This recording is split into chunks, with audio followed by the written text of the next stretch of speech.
One of the requests that I received, from Connie, or suggestion, was to talk to you about, I guess, the status of the child nutrition department and what are some ways to increase participation, which increases the funding and reimbursements.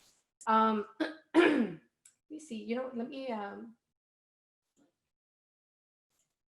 turn on my camera. Today's not great hair day, but you know what? It's Friday, so I'm gonna talk to you a little bit about how to increase your bottom line, and actually really how to find out what it is, um, by finding out what programs you are running. If you're running an SOP, SSO, there are so many combinations, and there's a lot of districts that are maximizing on the running of the programs and also maximizing on that reimbursement. You want to know what your participation rate is, and also what is your largest expense. Um, of course, the bottom line, in previous COVID, we had revenue sources that included the federal reimbursable meal claims.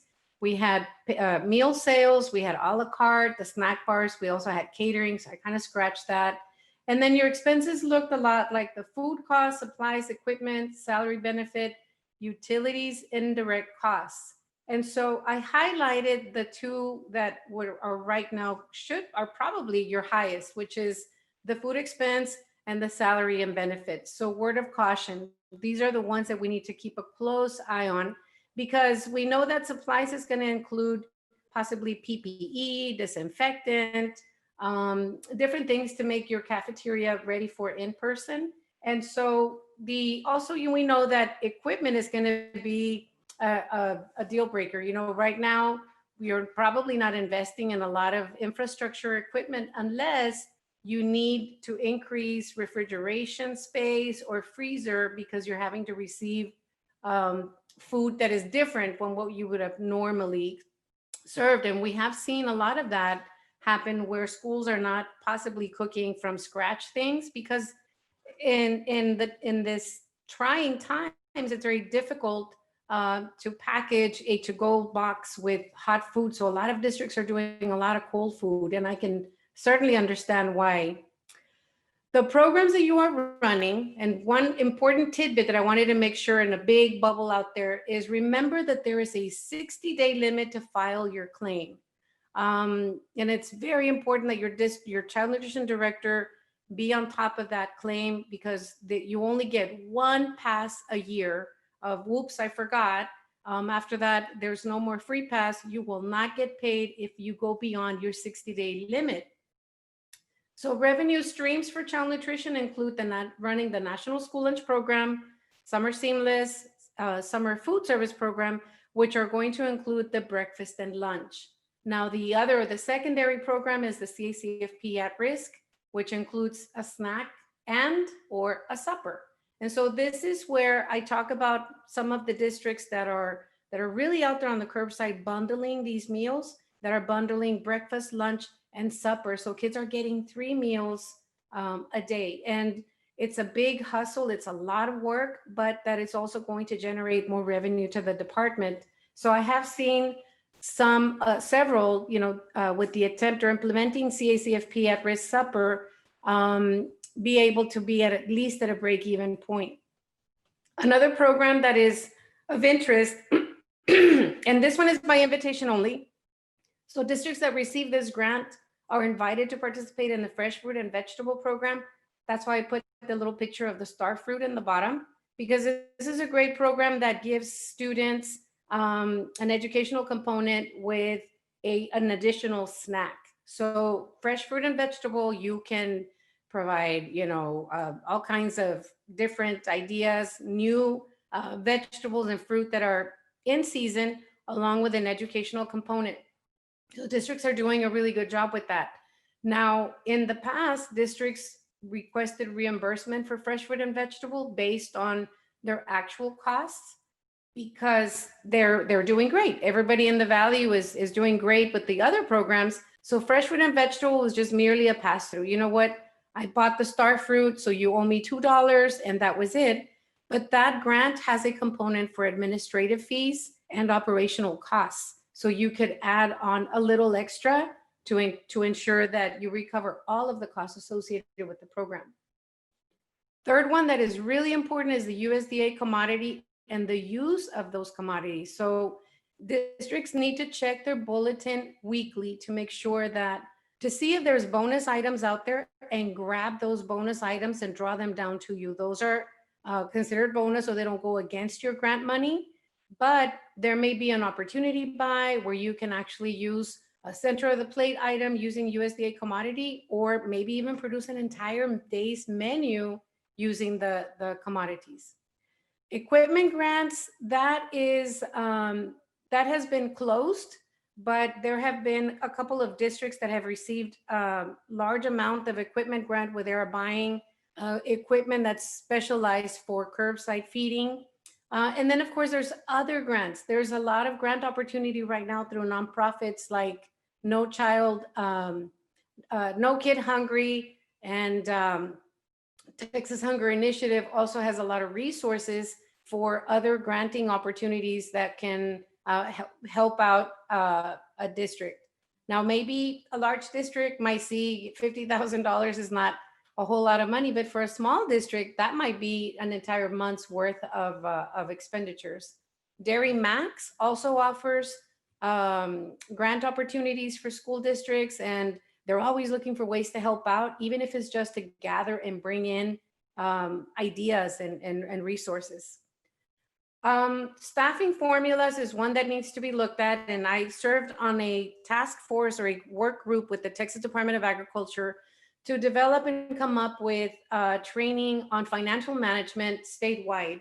And so one of the things that always kept coming back to the table was combining staff efforts when possible, assessing vacancies, possible RIF. Don't get scared. I would never recommend a RIF, but possible RIF through attrition. If somebody is retiring, then you don't replace, and then you just move people around. Also, is there a technology solution that can streamline processes? And by that I mean the curbside. I've seen some districts with an iPad where they're scanning barcodes and they're counting kids. That eliminates the use of having so many people out at the curbside, because you have to dispense the meal, serve the meal, and then somebody standing there collecting data from the student. Also, the use of meals per labor hour. Where are we at with that? Has the nutrition director tested their current process to ensure that they are within the industry standard of the meals per labor hour? And for those of you that may not know what a meals per labor hour is, an output, it's a measurement on how many meals are produced per hour. And we have all kinds of formulas. That is Cheeto. And I always say, if we have a cat's meow, that means everybody needs to stand up, stretch, and get the blood flowing. So if you hear that, that's your cue. Just stand up at your desk and let the blood flow through to your legs. Okay, are we taking advantage of all the available models? Are we doing cafeteria social distance? We're doing meals in the classroom, meals in the hallway, curbside meal service, which is the grab and go, and home delivery. I have a couple of districts that I call them my eager beavers that are venturing out into home delivery. I don't recommend that for every district. It is very difficult to do, but there is a way, of course, to pull it off. If you have the resources to pull that off, then by all means, and our office is ready and willing to help you set up the site and get that approval process. I have a little bit of information or tidbits of information on the impact of the food service industry. So I felt it was important to bring this forward to you because I know that you like numbers. The impact on food service industry, this is retail and college and universities. There was a 3.8 million jobs in the last 5 months that were recovered. However, we are still down 2.3 million jobs compared to February in 2020. So there's been 100,000 restaurants closed for a period of 6 months. And of course, this is my source is the School Nutrition Association. There was a big conference about 2 weeks ago where there was directors from across the nation that came together and they shared their best practices, but they also shared a lot of industry studies that are going on right now. Now, how does that impact the school nutrition, the back to school 2020? So on our side, the impact was that in fall 2020, 90% of programs report serving fewer NSOP lunches at the beginning of the school year compared to same period last year. 50% report their approximate number of NSOP lunches to be down 50%. And in spring, schools served almost 400 million fewer meals in March and April as compared to the prior year. So this is a study that was conducted by the School Nutrition Association, and this is what was provided in that at that conference. So just to give you an idea of what is going on nationwide. School Nutrition Association also has conducted several other studies on staffing issues, and they sampled a total of about 2,000 districts nationwide. Inside of this study, the districts experienced 54% of those districts reported experiencing a financial loss in fiscal year 1920, with a total reported loss of $483 million. So I know my picture there of the burnt dollar it's like we're, it's burning, it's a fast burn.